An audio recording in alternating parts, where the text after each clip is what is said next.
ठीक है, आज जो अपन सिस्टम स्टार्ट करने जा रहे हैं या आज जो लाइफ प्रोसेस अपन पढ़ने जा रहे हैं वो कौन सी है? ट्रांसपोर्टेशन। न्यूट्रिशन पढ़ लिया, रेस्पिरेशन पढ़ लिया, ट्रांसपोर्टेशन। ठीक है, तो नाम से ही समझ आ रहा है ट्रांसपोर्टेशन, ट्रांसपोर्ट करना। ट्रांसपोर्ट करने का मतलब क्या है? किसी भी चीज़ को एक जगह से दूसरी जगह पहुंचाना। जब अपन लाइफ की बात करते हैं या लिविंग ऑर्गेनिजम्स की बात करते हैं तो उसमें एक जगह से दूसरी जगह पर चीज़ों को पहुंचाना बहुत ज़रूरी है बॉडी के अंदर। ठीक है ना?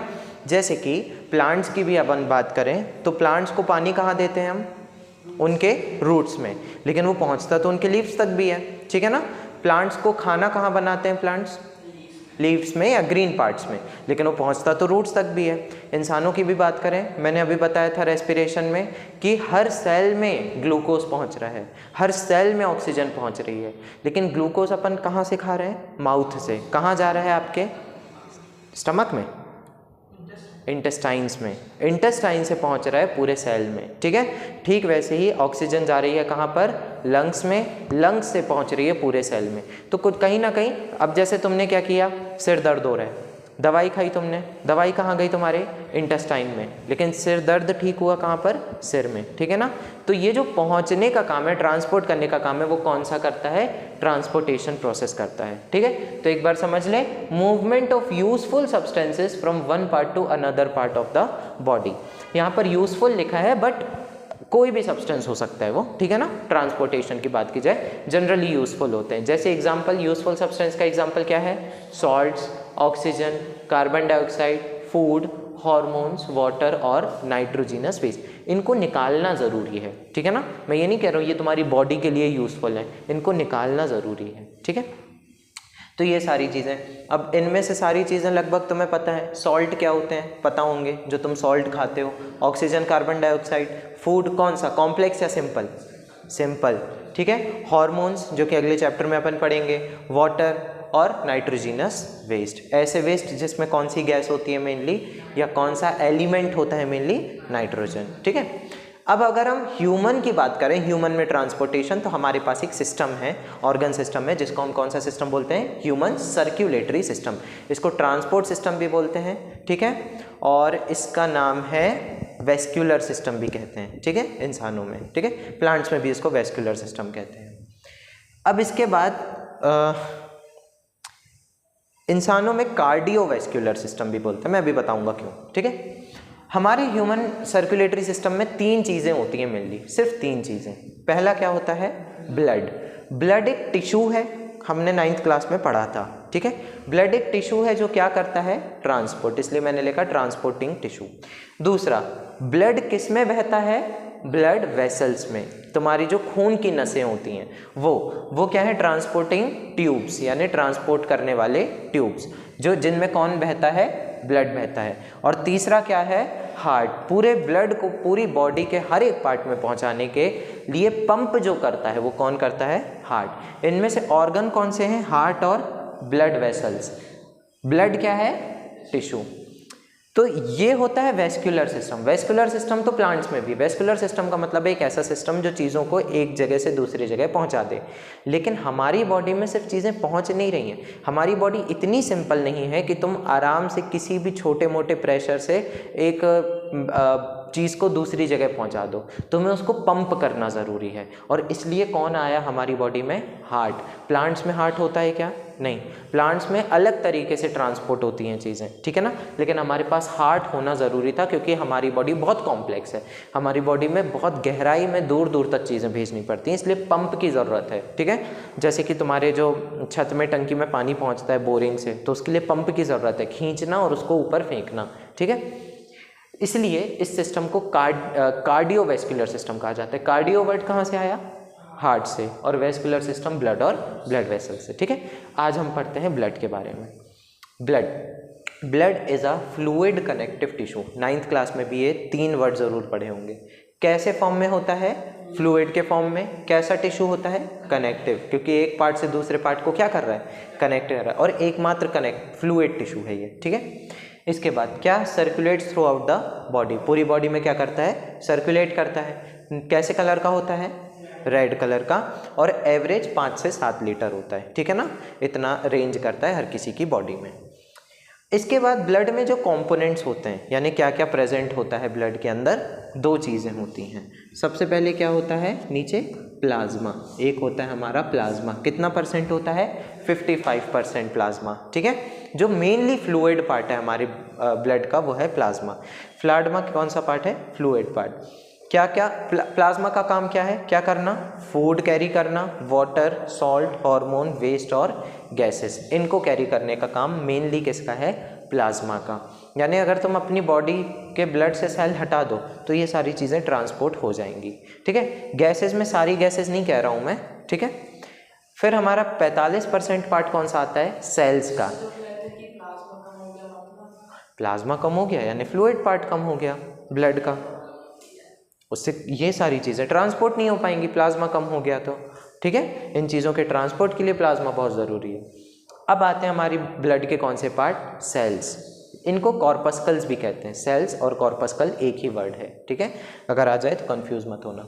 45% पार्ट होता है, ठीक है। कितने ज़रूरी हैं देखो, हमारे ब्लड में पहला सेल कौन सा होता है, रेड ब्लड सेल या रेड ब्लड कॉर्पस्कल्स या आरबीसीज, ठीक है ना। तो आरबीसीज का काम तो छोड़ो, कलर कौन सा है इनमें, रेड कलर। रेड कलर क्यों है, क्योंकि इनमें एक मॉलिक्यूल पाया जाता है हीमोग्लोबिन, पिगमेंट पाया जाता है। जैसे प्लांट्स में ग्रीन कलर पिगमेंट कौन सा होता है, क्लोरोफिल, वैसे ही हमारे ब्लड में कौन सा रेड कलर का पिगमेंट होता है, हीमोग्लोबिन, जो कि कौन से सेल के ऊपर होता है, रेड ब्लड सेल्स। इस हीमोग्लोबिन का काम क्या है, कलर देना नहीं है। जैसे क्लोरोफिल का काम मैंने बताया था ना, कलर देना नहीं है, सनलाइट को कैप्चर करना है। वैसे ही हीमोग्लोबिन का काम कलर देना नहीं है, हीमोग्लोबिन का काम है किसको कैरी करना, ऑक्सीजन को कैरी करना।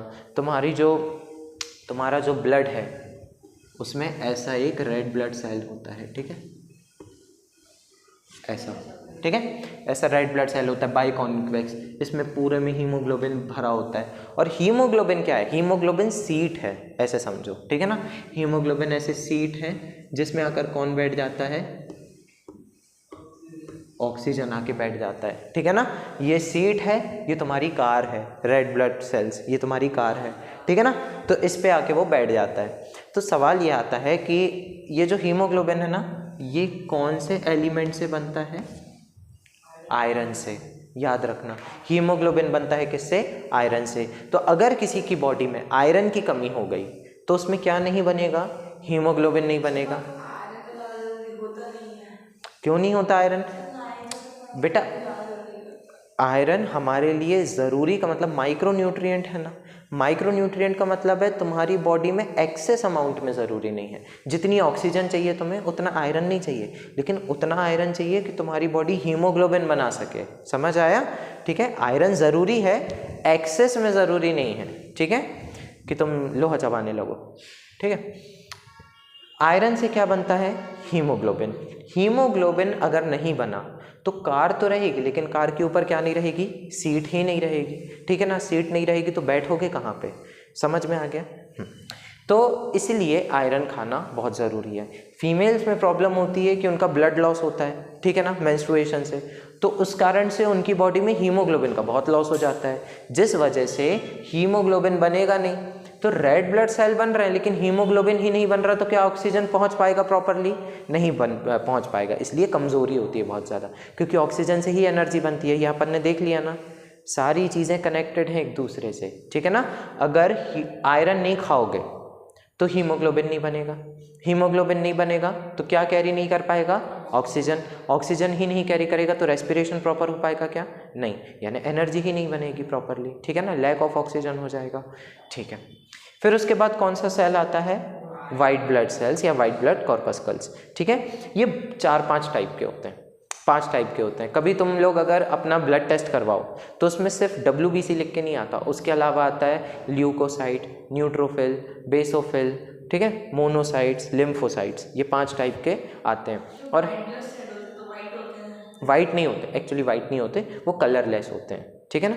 वाइट इसलिए नाम है क्योंकि माइक्रोस्कोप में जब देखा जाता है तो बैकग्राउंड के कारण वाइट कलर के दिखते हैं, क्योंकि बैकग्राउंड वाइट होती है, लेकिन ये कलरलेस होते हैं, ठीक है, क्योंकि न्यूक्लियस वगैरह दिख जाता है, ठीक है ना। इनको हम डिफरेंशिएट करते हैं इनके अमाउंट से, ठीक है ना। सबसे ज़्यादा कौन होता है, सबसे कम कौन होता है। जैसे कि मोनोसाइट्स वगैरह होते हैं वो बहुत कम होते हैं, ठीक है ना। कभी ब्लड रिपोर्ट देखना अपनी, ठीक है। तुम्हारे घर में किसी में रखी ब्लड रिपोर्ट, कभी ब्लड रिपोर्ट हो तो देखना उसमें, ठीक है ना। उसमें सारे टाइप के लिखे होंगे और ये भी लिखा होगा कि कौन सा कितना % होना चाहिए। लिम्फोसाइट अगर इतना % है तो क्या सच में है या नहीं तुम्हारे, न्यूट्रोफिल इतना % है तो है या नहीं तुम्हारे में, ठीक है। लेकिन इन सारे वाइट ब्लड सेल का मेन काम क्या है, प्रोटेक्ट अगेंस्ट पैथोजेंस। तुम्हारी बॉडी में अगर कहीं पर भी पैथोजन घुस जाए या ऐसा माइक्रो ऑर्गेनिज्म घुस जाए जो तुम्हें नुकसान पहुंचा सकता है, तो उससे प्रोटेक्ट करने का काम कौन करेंगे, वाइट ब्लड सेल्स, ठीक है। वाइट ब्लड सेल्स जो हैं चाहे किसी भी टाइप के हों, सबका यही अल्टीमेटली काम होता है कि वो तुम्हारी बॉडी को प्रोटेक्ट करें। लेकिन ये बताओ कि वाइट ब्लड सेल्स या फिर ये सेल्स जो हमारी बॉडी को प्रोटेक्ट करते हैं वो ब्लड में ही क्यों रहे, कहीं भी हो सकता है। तो इसीलिए क्योंकि वो ब्लड जो है पूरे शरीर में बहता है, ठीक है ना। अगर वो किसी एक पार्ट में होते तो दूसरा पार्ट जो है वो खराब हो जाता, माइक्रो ऑर्गेनिज्म उसको है कैप्चर कर लेते। तो कितना अच्छा नेचर ने हमें दिया है कि वहीं पर रखे गए सेल्स जो पूरी बॉडी में तैरता है, ठीक है ना, ताकि पूरी बॉडी का प्रोटेक्शन, सर्विलियंस करते हैं ये लिटरली। जैसे पुलिस रात में घूमती है ना कार में देखने के लिए कुछ गड़बड़ तो नहीं हो रही, वैसे वाइट ब्लड सेल्स भी पूरे में घूमते हैं। इम्यूनो सर्विलेंस कहते हैं इसको, सर्विलियंस करते हैं वो, ठीक है। लास्ट में कौन से सेल्स आते हैं, प्लेटलेट्स। प्लेटलेट्स का काम है जब भी कहीं भी खून बहना स्टार्ट हो जाए चोट के कारण या किसी भी कारण से, तो वहाँ पर क्लॉटिंग कर दें। CLOTTING, डॉटिंग नहीं लिखा, ये क्लॉटिंग है, ठीक है। क्लॉटिंग का मतलब होता है थक्का बनाना खून का, ताकि खून रुक जाए। समझ आ गया। डेंगू में ये कम हो जाती हैं, प्लेटलेट्स कम हो जाती हैं। तो अगर गलती से खून बहने लगे तो रुकता नहीं है। क्या कह रहे हो, 25,000 के ऊपर रहते हैं बेटा। ये रहती हैं इनकी जो नॉर्मल रेंज इनकी 1.5 लाख से 4 लाख रहती है, ठीक है ना। लेकिन अगर ये कम हो जाए, डेंगू हो जाए, तो वो 10,000 तक भी पहुंच सकती है, 5,000 तक भी पहुंच सकती है, ठीक है। लेकिन एक पर्टिकुलर अमाउंट, पूरे 5 लीटर में 5,000 की बात नहीं हो रही है, एक पर्टिकुलर अमाउंट ऑफ ब्लड में इतना होना चाहिए, ठीक है। तो ये हमारा ब्लड हो गया, क्लियर है, ठीक है ना। अब अपन करेंगे आज ब्लड वेसल्स और कल अपन हार्ट पढ़ेंगे, तो जल्दी से कर लो, हो गया, ठीक है। चलो अगला टॉपिक है हमारा ब्लड वेसल्स, ठीक है। ब्लड वेसल्स क्या है, tubes that carry blood, blood को कैरी करने वाली ट्यूब्स, ठीक है। अब ये जो ब्लड वेसल्स होती हैं वो 3 टाइप की होती हैं। पहली आर्टरी, दूसरा वीन और तीसरा कैपिलरीज। जनरली ये दोनों होती हैं जो पूरी बॉडी में फैली होती हैं, लेकिन ये कहाँ होती हैं, ध्यान से समझो। ये तुम्हारा हार्ट है, हार्ट से ब्लड आता है बॉडी में, ठीक है ना। वो किसके थ्रू आता है, आर्टरी के थ्रू। यानी हार्ट से निकलने वाली जो नसें होती हैं खून की, वो कौन सी होती हैं, आर्टरी। और वो कहाँ जाती हैं, पूरी बॉडी में। लेकिन बॉडी में जा रही है, इसका मतलब क्या है, बॉडी के हर एक सेल में जा रही है ना, ठीक है ना।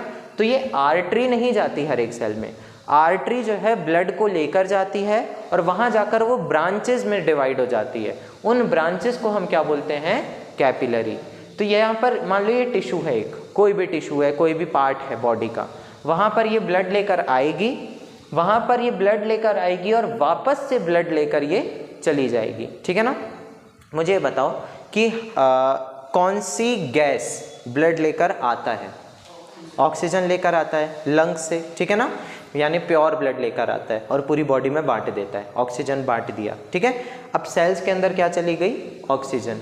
उसने रेस्पिरेशन किया, रेस्पिरेशन करके कौन सी गैस बना दी उसने, कार्बन डाइऑक्साइड। अब उस कार्बन डाइऑक्साइड को उठाकर वापस भी तो भेजना पड़ेगा ना लंग्स में, तो वापस से फिर से कैपिलरीज उसको उठाती हैं और अब कैपिलरीज ब्रांचेस से इकट्ठा होकर कौन सी ब्लड वेसल बन जाती हैं, वीन बन जाती हैं। ध्यान से सुनो, यहाँ पर वो ला रही है ब्लड को और आकर डिस्ट्रीब्यूट हो रही है कैपिलरीज, फिर वो डिस्ट्रीब्यूट होती हैं, फिर ऑक्सीजन जाती है, कार्बन डाइऑक्साइड उठाती है और फिर से वो ऐसा गुच्छा जो है फिर से एक ब्लड वेसल बनाता है, कौन सी, वीन। और ये वीन वापस से ब्लड को लेकर जाता है कहाँ पर, हार्ट में। समझ आया, ऐसे गोल गोल घूमता रहता है ब्लड, ठीक है। थोड़ा सा और कॉम्प्लेक्स होता है लेकिन अभी के लिए इतना समझना काफ़ी है, ठीक है। तो ब्लड को हार्ट से लाने वाली कौन सी हो गई, हार्ट से लाने वाली आर्टरी, ठीक है ना। लेकर जाने वाली कौन सी हो गई, वीन। और बीच में जो पड़ती हैं, जो एक्सचेंज का काम करती हैं, वो कौन हो गई? कैपिलरीज। इनमें से सबसे पतला किसको होना चाहिए? हार्ट, आर्टरी, वीन या कैपिलरीज को? कैपिलरी को, क्योंकि वहीं पर एक्सचेंज हो रहा है गैसेस का। ठीक है, तो अपन तीनों को डिफरेंस में देखते हैं। मेन इन दोनों का डिफरेंस है, ठीक है, वो मैंने तुम्हें एक्स्ट्रा में बताया है। तो मुझे बताओ सबसे पहले क्या है हमारा criteria? Direction of blood flow. Artery कहाँ से कहाँ लेके जाएगी? हार्ट से बॉडी की तरफ ब्लड को। वीन कहाँ से लेके जाएगी? बॉडी से हार्ट या टिश्यूज से हार्ट की तरफ। और कैपिलरीज क्या करेंगी? Exchange oxygen and nutrients with cells. और क्या पिकअप करेंगी? Carbon dioxide and waste. ये जब कौन सी ब्लड वेसल ला रही है ऑक्सीजन और न्यूट्रिएंट्स? आर्टरी। और पिकअप करके कैपिलरीज क्या बना रही हैं? वीन्स। ठीक है, अगला जो है गैसेस कौन सी कैरी करती हैं? आर्टरी कौन सी गैस लेकर आती है हार्ट से? ऑक्सीजन। तो कैसा ब्लड उसमें बहता है? Oxygenated blood. इसको हम ऑक्सीजनेटेड ब्लड के साथ साथ कौन सा ब्लड भी बोल देते हैं? Pure blood. समझ आया? दूसरा, वीन कैसा ब्लड लेकर जाती है हार्ट में? Deoxygenated blood. Carbon dioxide blood कुछ नहीं होता, ऑक्सीजन नहीं है, इसलिए हम कौन सा ब्लड बोलेंगे? डीऑक्सीजनेटेड, जिसको हम सिंपल भाषा में क्या बोलते हैं? Impure blood. और उसमें कौन सी गैस होती है? Carbon dioxide. यहाँ पर कौन सी गैस होती है? ऑक्सीजन होती है। समझ आ गया? और कैपिलरीज में दोनों होती हैं, इधर पर ऑक्सीजन होगी, इधर पे कार्बन डाइऑक्साइड होगी। समझ आ गया? तीसरा, प्रेशर किस में ज़्यादा होता है? आर्टरीज में। ठीक है ना, क्योंकि हार्ट से निकल रही है ना, हार्ट से तुरंत निकल रही है, तो हार्ट बहुत तेज़ी से प्रेशर लगाता है उसमें, तो ब्लड ज़्यादा प्रेशर से किस में बहता है? आर्टरी में। और वीन में कैसा प्रेशर होता है? लो प्रेशर होता है। कैपिलरी में मीडियम प्रेशर, क्योंकि बीच में आ रही है। ठीक है, अगला, वॉल्स ज़्यादा थिक किसकी होंगी? आर्टरी। भाई जिसमें ज़्यादा प्रेशर लग रहा है उसकी वॉल्स को कैसा होना चाहिए? थिक होना चाहिए, ताकि बेयर कर सके वो प्रेशर। और इलास्टिक भी होना चाहिए ताकि वो फैल सके आसानी से, प्रेशर चेंज झेल सके। ठीक है, वीन कैसी होती है वॉल? थिन और नॉन इलास्टिक, इलास्टिक नहीं होती। ठीक है, कैपिलरीज का कैसा होता है वॉल? वेरी थिन, क्योंकि वहाँ पर गैसेज एक्सचेंज हो रही है। कितनी थिन हो जाती है? 1 सेल थिक। इतनी पतली हो जाती है कि 1 सेल के बराबर उसकी चौड़ाई होती है। ठीक है ना, मोटाई होती है। आते कैसे होंगे? ऑक्सीजन का मॉलिक्यूल क्या सेल से बड़ा होता है? भाई ऑक्सीजन गैस, तुम्हारे सेल के अंदर ऑक्सीजन जा रही है, तुम्हारे माइटोकॉन्ड्रिया के अंदर ऑक्सीजन जा रही है, तो ऑक्सीजन का छोटा मॉलिक्यूल है बहुत ज़्यादा। ठीक है, आखिरी क्या है? ध्यान से सुनना, ये इंपॉर्टेंट पॉइंट है। आखिरी है वॉल्व। वॉल्व का मतलब तुमने वो देखा है ना, उसमें वॉल्व लगा होता है नल वगैरह में, जो पानी को गिरने से रोकता है, उसको घुमाते हो तो पानी गिरता रहता है। ठीक वैसे ही तुम्हारी वीन में क्या लगा होता है? वॉल्व। अब सुनो ये क्यों होता है। तुम्हारी वीन जो है वो ब्लड को कहाँ से कहाँ ले जा रही है? बॉडी से हार्ट की तरफ लेके जा रही है।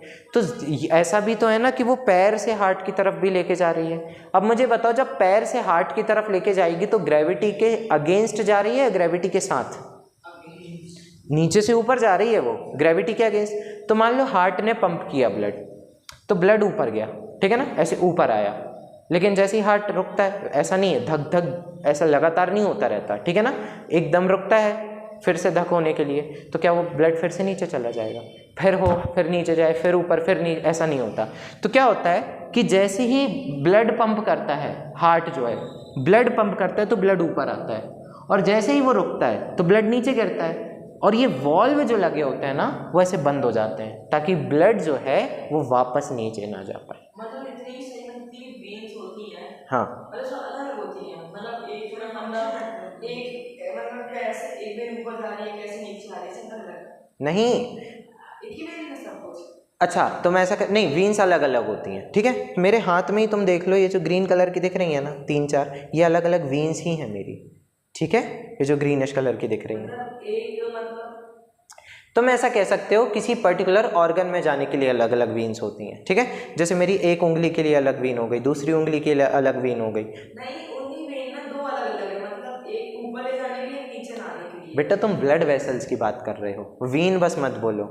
एक ऊपर ले जाने के लिए होती है वापस ले जाने के लिए वीन और नीचे जाने के लिए आर्टरी। अलग अलग होती हैं, तभी तो मैं लिखवा रहा हूँ। मान लो तुम्हारी किडनी है, ठीक है, तुम्हारी किडनी में ब्लड पहुंचाने का काम कौन करेगी? आर्टरी। किडनी से वापस लाने का ब्लड काम कौन करेगी? वेन। ठीक है ना, यानी एक ऑर्गन में दो अलग अलग ब्लड वेसल होती है और दोनों को बीच में कौन मिलाएगी? कैपिलरी। ठीक है ना, ऐसा समझो। तो वॉल्व का काम समझ गए, ऊपर ब्लड जाए, नीचे ना गिरे, बैक फ्लो रुके उसका, प्रिवेंट बैक फ्लो, इसलिए वॉल्व बंद हो जाते हैं। जैसे ऊपर जाता है नीचे गिरने के लिए, ऐसे तुम्हारे वॉल्व ना स्टमक में भी लगे होते हैं। जैसे मान लो यहाँ पर तुम्हारा ईसोफेगस है और यहाँ तुम्हारा स्टमक है, तो ईसोफेगस और स्टमक के बीच में एक वॉल्व होता है, पाइलोरिक वॉल्व कहते हैं उसको। क्यों होता है वो? ताकि जो खाना तुमने खाया वो वापस तुम्हारी ईसोफेगस में ना आ जाए, समझ आए, उल्टी ना हो जाए। और जब उल्टी होती है तो वो वॉल्व खुल जाता है। ठीक है ना, साथ ही साथ हर एक जगह पे होता है। तुम्हारे स्टमक और इंटेस्टाइन के बीच में भी एक वॉल्व होता है, ठीक है, ताकि वो जो है खाना वापस स्टमक में ना आ जाए। क्लियर हो गया? तो वॉल्व का एक ही काम है, क्या करना? Prevent back flow. तुम्हारे हार्ट में भी वॉल्व होते हैं, हार्ट के अंदर, जो अपन कल देखेंगे, उनका नाम भी देखेंगे, वॉल्व क्या होते हैं।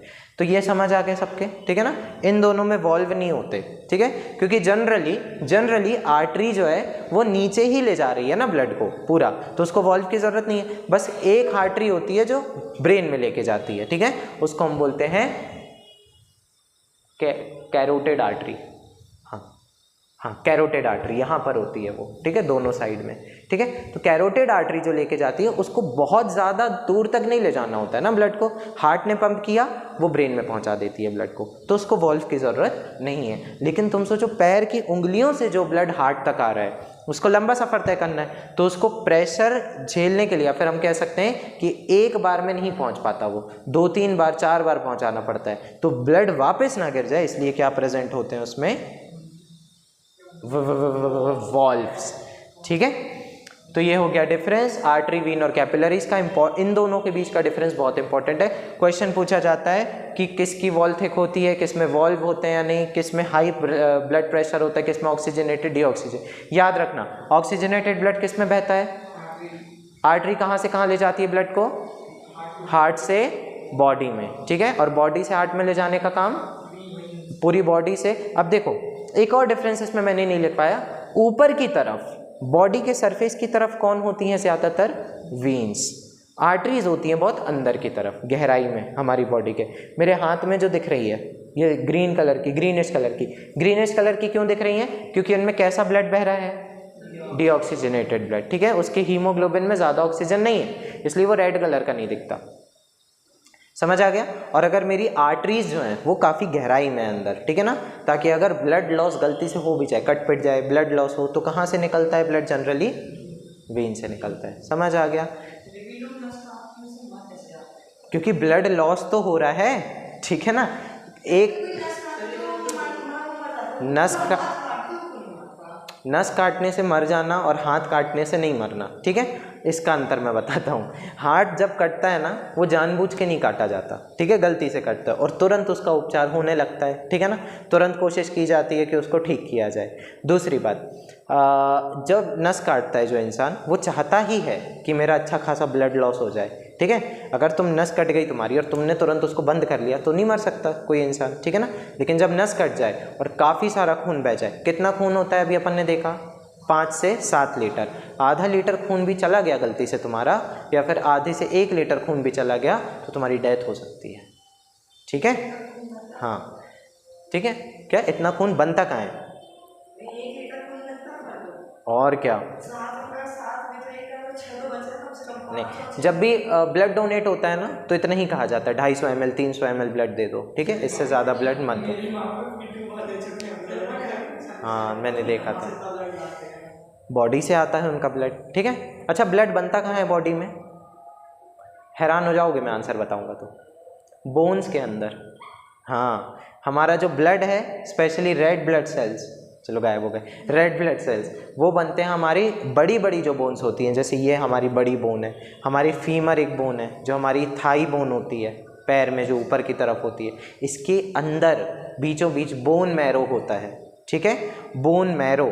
ठीक है। क्रिश 3 में इसी का जिक्र था, बोन मैरो ले लिया मेरा ये वो, ठीक है। तो बोन मैरो से ब्लड का फॉर्मेशन होता है, ठीक है। जब हम पेट में होते हैं तब हमारा लिवर बनाता है वो काम, वो करता है काम ब्लड बनाने का, फिर वो शिफ्ट हो जाता है लिवर, फिर वो शिफ्ट हो जाता है किसमें, बोन मैरो में, हड्डियाँ बनाती है हमारा खून, ठीक है।